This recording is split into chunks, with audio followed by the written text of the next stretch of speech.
सच्चाई, सत्य का जो पथ था वो आपको दिखाया गया और आपकी ये धरती एक तरह से एक पवित्र धरती है। ये परम आदरणीय खड़गे जी की भी कर्मभूमि है। वो संघर्ष के प्रतीक हैं, सत्य के प्रतीक हैं और जैसे मैंने कहा हम सब के लिए उस राजनीति के मिसाल हैं जो राजनीति सच्चाई की राजनीति है, श्रद्धा की राजनीति है और एक समर्पित राजनीति है। देखिए मेरी प्यारी बहनें,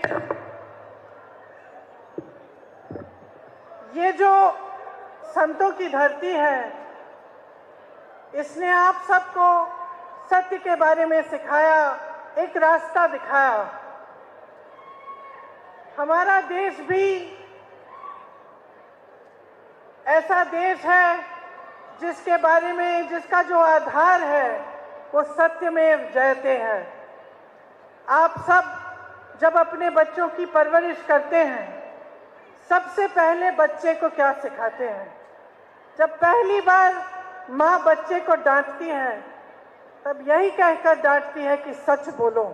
अगर बच्चे ने कुछ गलत बोला हो तो माँ हमेशा सबसे पहले चीज बच्चे को यही सिखाती है कि सच बोलना है बेटा।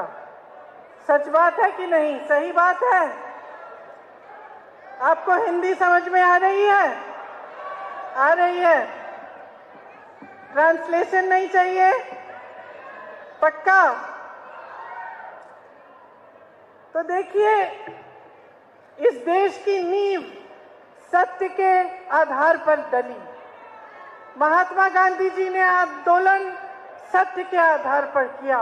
आपके पूर्वज, हमारे पूर्वज इस आंदोलन में शामिल हुए। तो हमारी जो राजनीति है वो पूरी राजनीति ही सच्चाई के आधार पर बनी। हमने हमेशा अपने नेताओं से ये उम्मीद रखी, ये आशा रखी कि हमारे नेता हमारे प्रति श्रद्धा रखेंगे, हमारे देश के प्रति समर्पण का भाव रखेंगे, सेवा का भाव रखेंगे और सबसे ऊपर हमने आशा यही रखी कि हमारे नेता हमसे सच बोलेंगे और एक ऐसी राजनीति होगी हमारे देश में जो सत्य पर आधारित होगी। कांग्रेस पार्टी ने ऐसी राजनीति करके आपको दिखाई। जो सरकारें आई हमेशा आपके लिए सच्चाई से और श्रद्धा से काम करके दिखाया। लेकिन आज इस देश की सच्चाई बदल रही है। 10 सालों से आपने देखा कि जो राजनीति आपके सामने हो रही है वो शान, शोहरत, स्वाभिमान और सत्ता की राजनीति है। उसमें सत्य की कोई जगह नहीं रही। आपने देखा कि प्रधानमंत्री से लेकर जो आपके सांसद हैं यहाँ के, आपके प्रति उनके दिल में कोई जवाबदेही की भावना नहीं रही। ये एहसास नहीं रहा कि जब आपके सामने आएंगे तो आपसे सच बोलना है, आपसे झूठ नहीं बोलना है। आपके सांसद तो ऐसे रहे कि आपके सामने आते ही नहीं हैं, यहाँ रहते ही नहीं हैं। 5 सालों में आपके लिए कुछ नहीं किया उन्होंने। एक ट्रेन चालू की है, उसके अलावा कुछ नहीं किया। दूसरी तरफ आपके जीवन का संघर्ष है। मेरी बहनें सुबह से शाम तक मेहनत करती हो, अगर जॉब करती हो या खेती में जाती हो काम करने या किसी घर में काम करती हो, घर आके भी काम करती हो, घर आके भी बच्चों को देखना है, परिवार को संभालना है। सबने खाना खाया, सब अच्छे से सो गए हैं, तभी जाकर आप सोती हो। पूरे समाज का बोझ उठाती हो, लेकिन आपकी इस सरकार में कोई सुनवाई नहीं है। यहाँ पे आपको पीने का पानी तक नहीं मिलता, उसकी इतनी किल्लत है। फिर भी आपके सांसद ने केंद्र में सरकार होते हुए नारे लगाए, आपको बताया कि हर नल में जल आएगा, लेकिन आपके पास अभी तक पीने का पानी नहीं आया। देश में आज भयानक बेरोजगारी है। 45 सालों में सबसे ज्यादा बेरोजगारी आज है। आपने मेहनत करके भाइयों अपने बच्चों को पढ़ाया लिखाया, किसी ने पीएचडी की, किसी ने एमएससी की, किसी ने बीए की, किसी को नौकरी नहीं मिली, किसी को रोजगार नहीं मिला। यहाँ से पलायन होता है, हैदराबाद तक जाते हैं बच्चे, मुंबई जाते हैं, दिल्ली तक पलायन होता है। वहां पे कंस्ट्रक्शन में मजदूरी करते हैं पढ़े लिखे बच्चे। यहाँ सेदम के सीमेंट कारखाने में आपको रोजगार नहीं मिलता। रोजगार बनाने के बजाय नरेंद्र मोदी जी की सरकार ने अग्निवीर जैसी स्कीम बनाई, जिसमें जो सेना में भर्ती करने के लिए नौजवान उत्सुक होता था, जिसकी आशा होती थी कि देश के लिए वो कुछ करेगा, देश की रक्षा करेगा, देश के लिए शहीद होने के लिए तैयार होता था, उसके लिए अग्निवीर स्कीम ले आए। उस सेना की भर्ती उन्होंने 4-5 सालों की कर ली, ताकि उसमें भी कोई उम्मीद नहीं है कि जीवन भर के लिए सेवा करने के बाद कोई जीवन की सुरक्षा होगी, आमदनी होगी, माँ बाप के लिए कुछ घर ला पाएंगे। तो इस सरकार ने रोजगार के मुद्दे को एकदम नकारा है। इसके 10 सालों में नरेंद्र मोदी जी ने रोजगार पैदा करने के लिए एक सही काम नहीं किया। बड़े बड़े कारखाने होते थे सरकार के, पीएसयू, उनकी सब्सिडरी सारी अपने बड़े बड़े खरबपति मित्रों को बांट दी। जो बंदरगाह थे, जो एयरपोर्ट थे, जितनी भी बड़े बड़े सरकार के संस्थान से थे, एक एक करके अपने दोस्तों को बांट दिए। खेती किसानी में आज किसान कमा नहीं पा रहा है। जितने खेती के सामान हैं सब पे जीएसटी लगा लगा कर आपके कमर तोड़े। आप कमा नहीं पा रहे खेती से, तो औरों को कैसे कमाई करवाएंगे? खेती से नौकरियां मिलती थी, रोजगार मिलता था, आज वो भी बंद हो गया है। छोटे कारोबारों से रोजगार मिलता था, छोटे दुकान, छोटे बिजनेस। जीएसटी, नोटबंदी करके ऐसी नीतियां बनाई कि सबके छोटे छोटे कारोबार तकरीबन खत्म होने जा रहे हैं। कोई खड़ा नहीं हो पा रहा है, काफी कमा नहीं पा रहा है, तो रोजगार बन नहीं रहे हैं, घट रहे हैं। ये परिस्थितियां हैं आज देश की। यहाँ पे खड़गे जी रेलवे डिवीजन लाए, स्पोर्ट्स अथॉरिटी ऑफ इंडिया लाए, ईएसआई का विस्तार करने का प्रोग्राम था ताकि एम्स आ पाए, इन्वेस्टमेंट और मैन्युफैक्चरिंग जोन बनाना था। सब चीजें सरकार ने रिजेक्ट कर दी। क्यों रिजेक्ट की? क्योंकि ये खड़गे जी की कर्म भूमि है, इसलिए क्योंकि खड़गे जी पूरे देश के सामने इनकी सच्चाई को खोलते हैं, क्योंकि खड़गे जी लड़ते हैं आपके लिए।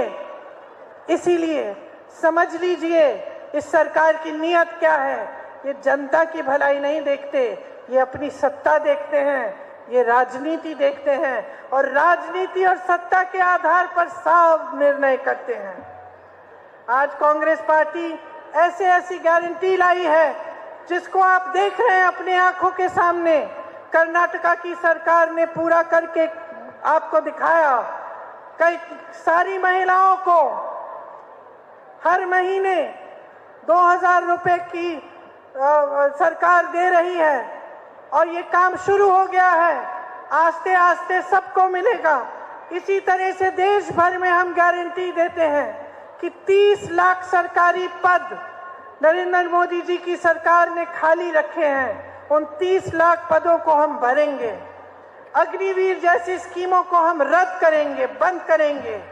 5000 करोड़ रुपए का फंड निकालेंगे ताकि जो नौजवान अपना छोटा कारोबार या बिजनेस शुरू करना चाहता है उसको सुविधा हो। शिक्षा के लिए हम जो आप लोन लेते हैं उनको माफ करेंगे, और शहरों में भी न्यूनतम रोजगार 400 रुपए का होगा, और न्यूनतम रोजगार की गारंटी मिलेगी। कम से कम 100 दिन का रोजगार शहरों में भी कानून से आपको गारंटी मिलेगी। मैंने किसान भाइयों की बात की। आज देश का किसान पिस रहा है। मैं जानती हूं कि आपकी तकलीफ क्या है, कि खेती के हर सामान के लिए आप जीएसटी दे रहे हैं। जब आपके कर्ज माफ करने की बात होती है तो मोदी जी सरकार कहती है कि पैसे नहीं हैं। लेकिन जब बड़े बड़े उद्योगपतियों के 16 लाख करोड़ रुपए माफ करने का समय आता है तो पलक नहीं झपकाते हैं, एकदम से वो लोन माफ कर देते हैं। तो बड़े बड़े उद्योगपतियों के कर्ज माफ कर सकते हैं, लेकिन आपके कर्ज माफ नहीं करते।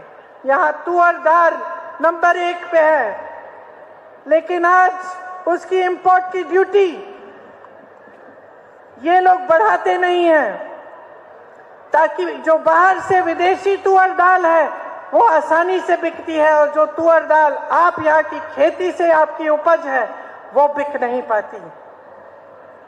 इन्होंने हर स्तर पर किसानों को कमजोर करने का काम किया है। बड़े बड़े वादे किए, किसान की आमदनी दुगनी होगी, लेकिन सारे वादे खोखले निकले। एक ऐसा काम नहीं किया जिससे आपको यहाँ पे तुअर दाल का हब बनाया जाए। उन्होंने आपके सामने ये वादा किया था कुछ सालों पहले, चुनाव आया, चुनाव के बाद ये वादा एकदम भूल गए। हम एमएसपी को कानून बनाएंगे, ये हमारी गारंटी है कि किसानों को एमएसपी कानून के तौर पर मिलेगी। खेती के सारे सामान जीएसटी से मुक्त करेंगे ताकि आपको महंगे नहीं मिलेंगे। आपका जब नुकसान होता है तो आजकल आपको मुआवजा समय पे नहीं मिलता। हम आपको गारंटी दे रहे हैं कि 30 दिनों के अंदर अंदर आपको पूरा मुआवजा मिलेगा, भुगतान मिलेगा। और भूमिहीन लोगों को जमीन दी जाएगी और न्यूनतम मजदूरी 400 रुपए की होगी। ये हमारी गारंटी है किसानों के लिए। देखिए बहने, मैंने महंगाई की बात की। मैं जानती हूं कि सबसे ज्यादा बोझ कौन उठा रहा है महंगाई का। आज पेट्रोल 100 रुपए है, डीजल 90 रुपए है, गैस का सिलेंडर हर जगह 1000 से 1200 है, सोना 73,000, चांदी 90,000, दाल महंगी, सब्जी महंगी, मिट्टी का तेल महंगा, हर चीज का दाम बढ़ गया है, कुछ सस्ता नहीं मिल रहा है। जब घर में कोई बीमार पड़ता है, खर्चा करना पड़ता है, आपका दिल घबराता होगा। जब त्योहार आता है, आपको कुछ खरीदना पड़ता है, आपका दिल घबराता होगा। जब घर में मुश्किल पड़ती है, किसी को खाना नहीं मिल रहा है, तो मैं जानती हूँ कि आप ही भूखी रहती हैं, सबको खिला के सोती हैं, संघर्ष आप करती हैं। और आपकी इस सरकार में कोई सुनवाई नहीं रही। आपने खुद देखा कि जब एक अच्छी सरकार आती है, जिसकी नीयत ठीक होती है, तो कितना काम हो सकता है आपके लिए। आजकल पूरे कर्नाटका में आप बस से यात्रा करती हैं, फ्री में करती हैं ना? करती हैं। अच्छा लग रहा है आपको ये? तो देखिए, जब सरकार की नीयत ठीक होती है तो ऐसी स्कीम्स लाते हैं जिससे आपकी मदद होती है। जो नरेंद्र मोदी जी की सरकार है वो गरीबों की सरकार नहीं है, वो आम आदमी की सरकार नहीं है, वो मिडिल क्लास के लिए कुछ नहीं कर रही है, वो सिर्फ बड़े बड़े खरबपतियों के लिए है। देश का लोहा, देश का कोयला, देश की बिजली, देश की सड़कें सारी इनको सौंप दी हैं। मैंने पहले कहा, हवाई अड्डे सौंप दिए हैं, हाईवे सौंप दिए हैं, बंदरगाह सौंप दिए हैं, सरकारी बैंकों से इनके 16 लाख करोड़ माफ कर दिए हैं। किसानों के लिए एक पैसा नहीं। और पूरे देश में इनकी एक साठगांठ है, पूरे देश की मीडिया के साथ। सारी देश की मीडिया आज खरबपति चला रहे हैं, आपको सच्चाई कभी नहीं दिखती। आपके लिए जो बैंक खुले थे, वो जब बड़े बड़े उद्योगपतियों को के लोन माफ करते हैं, आपको पता नहीं चलता। लोग चुप रहते हैं, मीडिया चुप रहती है। जब विपक्ष पर हमला होता है, सांसदों को संसद से निकाला जाता है, तो कोई सवाल नहीं उठाता। मीडिया कहती है कि सिर्फ मोदी जी ऐसा कर सकते हैं। जब दो चीफ मिनिस्टर को गिरफ्तार किया जाता है, जेल में डाला जाता है, तो सारी मीडिया चुप रहती है। जब मोदी जी स्कीम निकालते हैं कि इलेक्टोरल बॉन्ड से जो उनको चंदा दे रहा है उसका नाम गुप्त रहना चाहिए, तब कोई सवाल नहीं उठाता। जब मोदी जी कहते हैं कि कोई भ्रष्ट है और उस नेता के खिलाफ इल्जाम लगाते हैं और फिर वही नेता उनकी पार्टी में चला जाता है, तो कोई कुछ सवाल नहीं उठाता। सब वाह वाह करते हैं, सब कहते हैं कि बड़ा मास्टर स्ट्रोक है मोदी जी का। रेवंत जी ने आपसे कहा कि दिल्ली पुलिस इनके यहाँ पहुंच रही है, तेलंगाना में। मीडिया कोई सवाल नहीं उठाता कि चुनाव के समय जो विपक्ष के बड़े बड़े नेता इनके खिलाफ लड़ रहे हैं, उन पर ये सब क्यों हो रहा है। जब चंदा की लिस्ट निकलती है भाजपा की कि किसने चंदा दिया, और पता चलता है कि जिस पर छापा मारा था उसने चंदा दिया, उसके बाद छापे बंद। पता चलता है जिस पर भ्रष्टाचार का केस लगाया वो चंदा देता है, तो भ्रष्टाचार का केस खत्म हो जाता है। जब सच्चाई बाहर आती है तो देश का मीडिया आपको दिखाता नहीं है। और आज इतनी गंभीर परिस्थितियां बन गई हैं हमारे देश की। सबसे अमीर पार्टी आज भाजपा है, सबसे ज्यादा सत्ता है इनके पास, सबसे अहंकारी प्रधानमंत्री हैं। इसीलिए आपने सब जगह सुना होगा कि इनके नेता कह रहे हैं कि संविधान को बदल डालेंगे। इनके नेता कह रहे हैं कि अगर इनको 400 सीटें मिलेंगी इस चुनाव में तो ये संविधान को बदल डालेंगे। तो मैं आपसे पूछना चाहती हूं कि ये संविधान क्या है, इससे आपका क्या मतलब है, आप समझ रहे हैं, इसको गहराई से समझिए। इस संविधान से आपको अधिकार मिलते हैं मेरे भाइयों, इस संविधान से आपको आरक्षण मिलते हैं। इस संविधान से इस देश में यह तय किया था हमारे पूर्वजों ने कि चाहे वो किसान हो, चाहे एक गरीब हो, एक छोटे से गांव में, चाहे एक छोटे से शहर में कोई रहता हो, या इस देश का प्रधानमंत्री हो, सबको समान अधिकार मिलेगा, सबको वोट मिलेगा।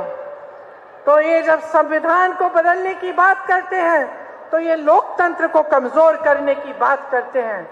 कोली समाज के लिए जब हमारी सरकार ने इनको एक पत्र भेजा कि आरक्षण होना चाहिए, तो मोदी जी की सरकार ने मना कर दिया, उसको रिजेक्ट कर दिया।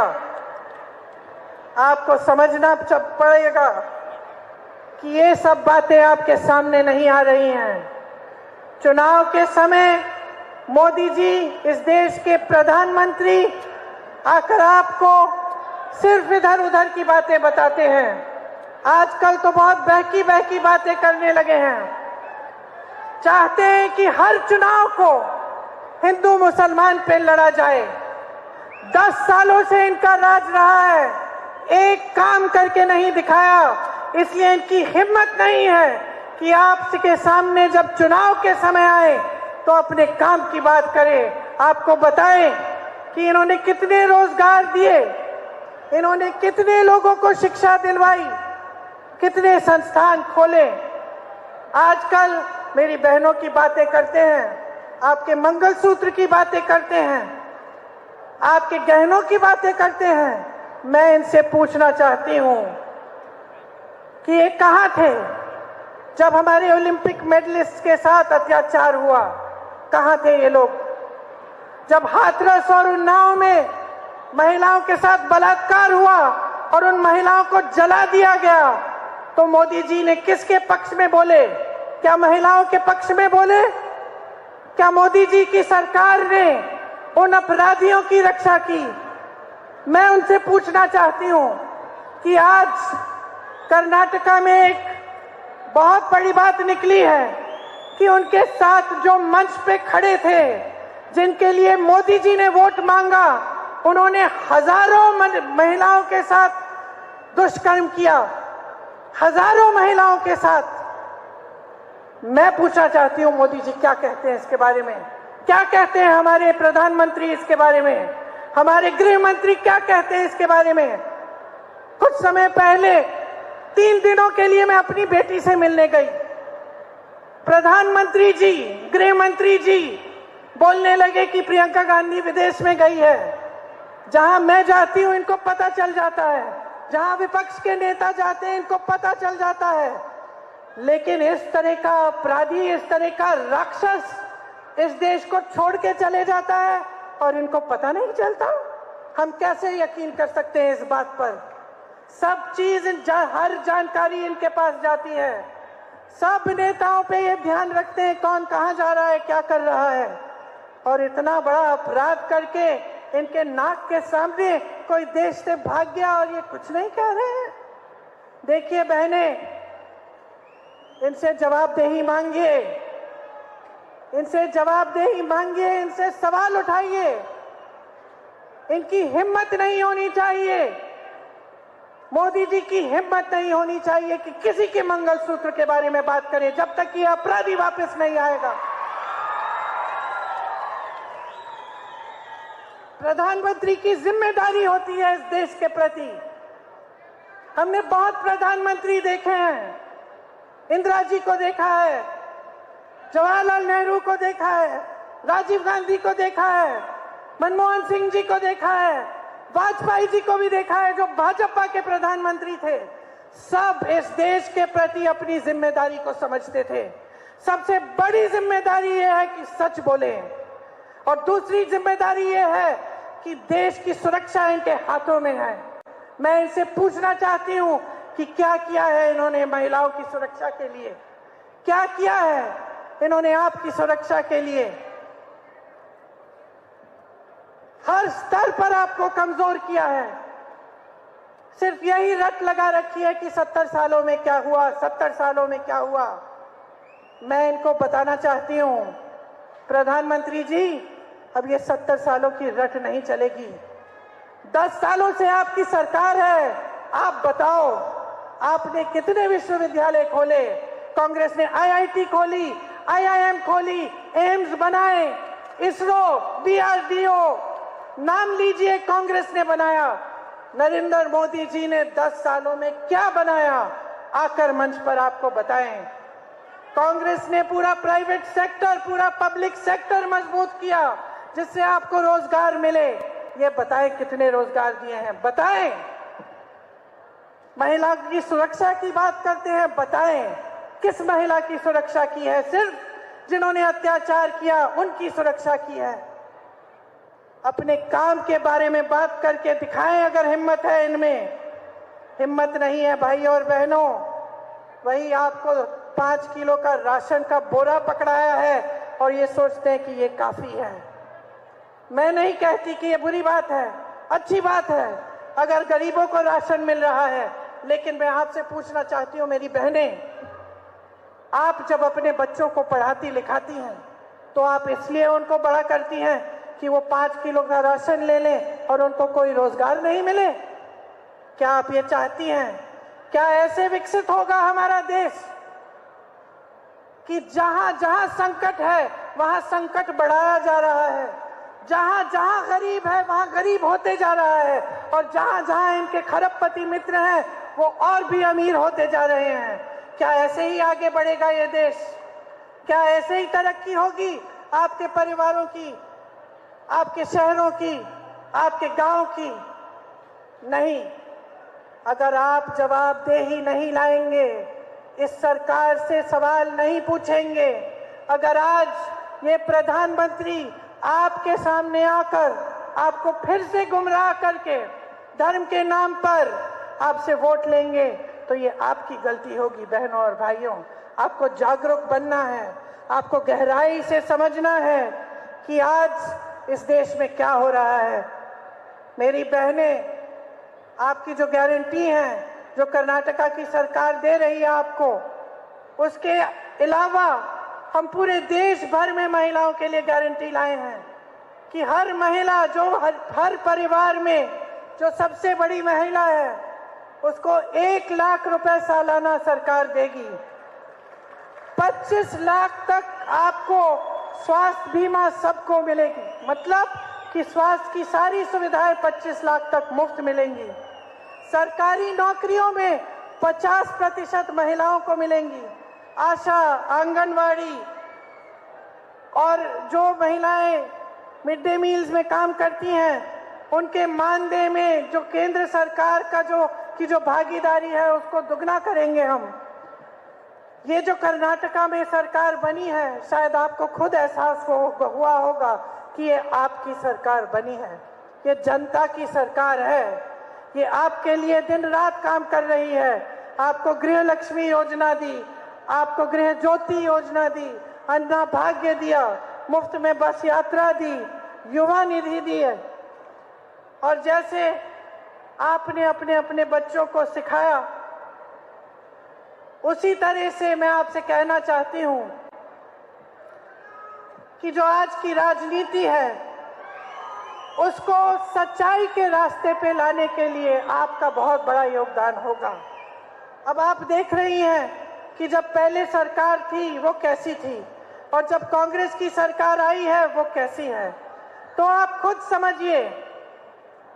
समझिए कि कोई आपके मंच पर खड़े होकर सच्चाई की बात कहता है, कोई काम की बात करता है, विकास की बात करता है, तो वो काम करके दिखाएगा। यहाँ रेवंत जी भी बैठे हैं। तेलंगाना में भी जो गारंटी दी थी वो आज पूरी हो रही है। तो जो हमने आपके सामने कहा वो हम करके आपको दिखा रहे हैं। देखिए, जैसे आप सबने अपने बच्चों को सच के बारे में सिखाया, उस तरह से मैंने भी अपनी माँ से कुछ सीखा। और मैंने सबसे बड़ी चीज अपनी माँ से ये सीखी कि राजनीति और जीवन में जब हम कुछ कहते हैं तो हमारी जबान पक्की होनी चाहिए। अफसोस इस बात की है मेरी प्यारी बहनों और मेरे भाइयों कि मोदी जी की जबान कच्ची है। हर स्तर पर आपको झूठ बोला है। 15 लाख आपके खातों में डालने की बात की, झूठ निकला। 2 करोड़ रोजगार की बात की, झूठ निकला। इलेक्टोरल बॉन्ड जैसी स्कीम लाए, तमाम ऐसी स्कीमें लाए जिससे आप कमजोर हुए। भ्रष्टाचार की बात की, अपनी पार्टी को वॉशिंग मशीन बना दी। जो भ्रष्ट है वो उसमें चले जाए, साफ हो जाता है। लोकतंत्र को कमजोर किया, सरकारों को खरीदा पैसों से। सबने उनकी वाह की, लेकिन सच्चाई ये थी कि ये गलत बात था। लोकतंत्र को मजबूत नहीं, कमजोर करने की बात थी। इसीलिए ये सारी सच्चाइयां बहनों और भाइयों आज आप अपनी आंखों के सामने देख रहे हैं। अब आपके हाथों में एक बहुत बड़ी जिम्मेदारी है। आपको देश के प्रधानमंत्री को जवाबदेह बनाना पड़ेगा। आपको उनसे ये कहना पड़ेगा कि हमें ये सब बातें नहीं सुननी, हमें ये झूठ नहीं सुनने कि कोई राजनीतिक दल हमारे गहने चोरी करके किसी और को दे देगा, हमारे मंगलसूत्र चोरी करेगा। हमें ये हिंदू मुसलमान की बात नहीं सुननी। अब हमें सुननी है अपने विकास की बात। हम चाहते हैं तुम मुद्दे पे आओ, मोदी जी यहाँ खड़े होकर आपको जवाब दें, आपके मुद्दों पे जवाब दें। ये आपको बता कर जाए कि इनकी 10 सालों से सरकार है, यहाँ पे आपको पीने का पानी क्यों नहीं मिल रहा है। देखिए, आप थकी हुई हैं, काफी समय से यहाँ इंतजार कर रही हैं, सबके भाषण सुने। मैं ज्यादा लंबी बात नहीं करना चाहती। मैं सिर्फ आपसे ये आग्रह करना चाहती हूं कि इस देश का भविष्य आपके हाथों में है। आप अपने बच्चों का देखभाल करती हो, बच्चों को बड़ा करती हो, उनका भविष्य बनाना चाहती हो। वही इस देश की नई पीढ़ी है। इसी तरह से मेरे किसान भाई मेहनत करते हैं, इस देश की धरती को सींचते हैं अपने पसीने से। आप ही इस पूरे देश के अन्नदाता हैं, इस देश को खिलाते हैं। ये देश आपका है। आज लोकतंत्र को कमजोर करने की बात है, संविधान को कमजोर करने की बात है, आरक्षण को कमजोर करने की बात है, आपके लिए रोजगार नहीं है, महंगाई बढ़ती चली जा रही है, तो इस परिस्थिति को बदलने की चाबी आपके हाथों में है। आपका ये जो कीमती वोट है, इसको आप व्यर्थ मत करो। सोच समझ के ये वोट दो, विवेक से ये वोट दो, अपनी सच्चाई देखो। जो आपको बताया जा रहा है वो सच नहीं है, जो आप टीवी में देख रहे हैं वो सच नहीं है। सच्चाई आपका जीवन है, सच्चाई यही है, आपका संघर्ष है। और मोदी जी सत्ता से इतने घिर चुके हैं, इतने अहंकारी बन गए हैं कि उनके आसपास के लोग उनको बता भी नहीं पा रहे हैं, उनको पता भी नहीं है कि आप कितना संघर्ष कर रहे हैं। ये एहसास उनको हो ही नहीं सकता। जिसका परिवार होता है, जो गरीबी में रहता है, जो संघर्ष करता है, जो खेती करता है, जो मजदूर है, उसका संघर्ष मोदी जी समझ नहीं पा रहे हैं। तो समझाने का एक ही तरीका है, चुनाव के दिन आप अपने वोट को समझदारी से इस्तेमाल कीजिए, इस सरकार को निकाल फेंकिए और एक ऐसी सरकार लाइए जो आपके प्रति जवाबदेह हो, जो आपके लिए काम करके दिखाइए। ऐसे नेताओं को आगे बढ़ाइए, जैसे आपके सामने खड़गे जी बैठे हैं, 50 सालों से आपकी सेवा की है, परिवार में कितने संघर्ष देखे हैं, कितना दुख देखा है, लेकिन सेवा का रास्ता नहीं छोड़ा, सच्चाई का रास्ता नहीं छोड़ा, आपके लिए संघर्ष करते रहे। और हम सब उनसे प्रेरणा लेते हैं और हम सब आपकी सेवा में समर्पित हैं। आपसे यही आग्रह है कि अपना वोट व्यर्थ मत कीजिए, भारी बहुमत से कांग्रेस को फिर से जिताइए और अपना भविष्य अपने हाथों में लीजिए। धन्यवाद। जय हिंद से लेकर जो आपके सांसद हैं यहाँ के, आपके प्रति उनके दिल में कोई जवाबदेही की भावना नहीं रही। ये एहसास नहीं रहा कि जब आपके सामने आएंगे तो आपसे सच बोलना है, आपसे झूठ नहीं बोलना है। आपके सांसद तो ऐसे रहे कि आपके सामने आते ही नहीं हैं, यहाँ रहते ही नहीं हैं। 5 सालों में आपके लिए कुछ नहीं किया उन्होंने, एक ट्रेन चालू की है, उसके अलावा कुछ नहीं किया। दूसरी तरफ आपके जीवन का संघर्ष है। मेरी बहनें सुबह से शाम तक मेहनत करती हो, अगर जॉब करती हो या खेती में जाती हो काम करने या किसी घर में काम करती हो, घर आके भी काम करती हो, घर आके भी बच्चों को देखना है, परिवार को संभालना है। सबने खाना खाया, सब अच्छे से सो गए हैं, तभी जाकर आप सोती हो। पूरे समाज का बोझ उठाती हो, लेकिन आपकी इस सरकार में कोई सुनवाई नहीं है।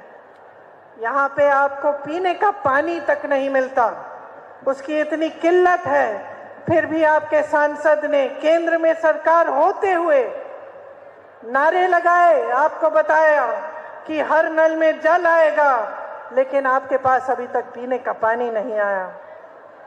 देश में आज भयानक बेरोजगारी है, 45 सालों में सबसे ज्यादा बेरोजगारी आज है। आपने मेहनत करके भाइयों अपने बच्चों को पढ़ाया लिखाया, किसी ने पीएचडी की, किसी ने एमएससी की, किसी ने बीए की, किसी को नौकरी नहीं मिली, किसी को रोजगार नहीं मिला।